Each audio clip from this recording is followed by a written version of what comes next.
Hello and welcome back to my TransAmerica Trail Adventure Across America series. In part 1, I made the journey from Central California up the coast to Port Orford, Oregon. In total, this took me 4 days and was filled with laughs, tears, and some mechanical issues. Despite the odds, I made it to the western portion of the TransAmerica Trail. This is where my adventure really began.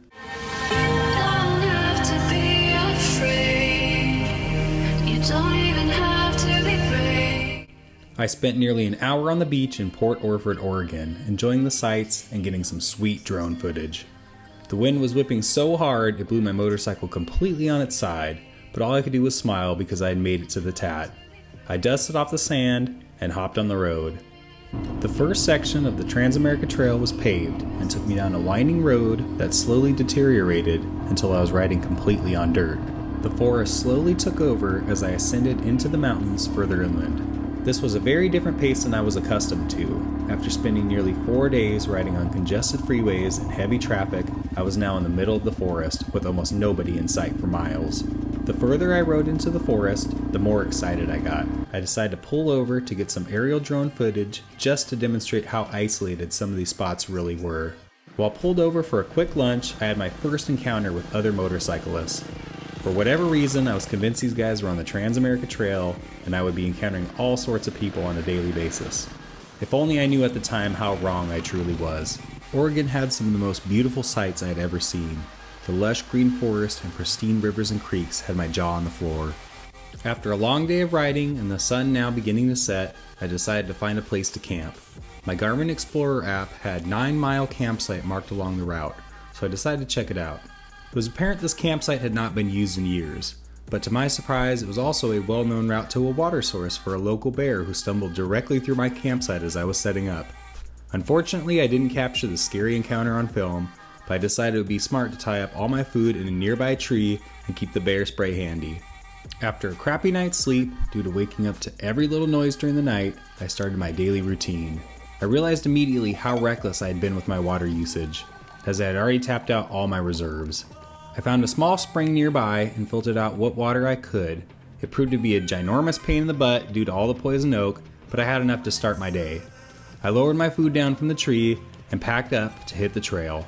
Back on the trail, the forests of Oregon continued to impress me with their sheer size and beauty. After a few hours of riding, I found a beautiful creek with ice-cold water. I pulled over to take a snack break and fill up my water containers. For those who are curious, I kept a 1-gallon container in my panniers and a 2-liter hydration pack on my back. Spirits were high as I hopped back on the road well hydrated and with enough water to easily last me into the next day, though things quickly went south. The Garmin Explorer app I was using started glitching. The compass feature stopped working, making navigation on the trail far more difficult. This paired with the map not exactly lining up with the route caused me to go off course more than a few times. I began to get frustrated as both my gas supply and patience were running out. I found myself riding at a rather quick pace, constantly looking down at my phone to make sure I was headed in the right direction. The inevitable happened, and I wiped out on some loose gravel, pinning myself underneath the bike. I didn't have the camera rolling for this event, which was probably a good thing as my language was guaranteed to be foul due to the pannier crushing my left calf. I was almost certain that I had broken my leg in the fall and would have to push the SOS button on my GPS, but after taking a few minutes to do some damage assessment, I determined the bike and I were still operable. I reconnected my makeshift reservoir and dusted off the shattered screen of my GPS. I hopped back on the trail with more respect for the power of Mother Nature. I had been taught a lesson that I would not soon forget. I needed to slow down and make calculated decisions as the repercussions for failing were grave. I continued my ride at a far slower pace and decided to find a campsite before the sun set behind the mountains. I made camp right alongside the river and made no hesitation jumping in. The cold water felt great on my sore muscles and reminded me that this adventure was less of a race and more of a marathon. Thank you for watching part 2 of my TransAmerica Trail Adventure Across America series. I had promised you some action in this episode, and I hope I delivered. Part 3 is guaranteed to be a continuation of the madness, so be sure to check it out.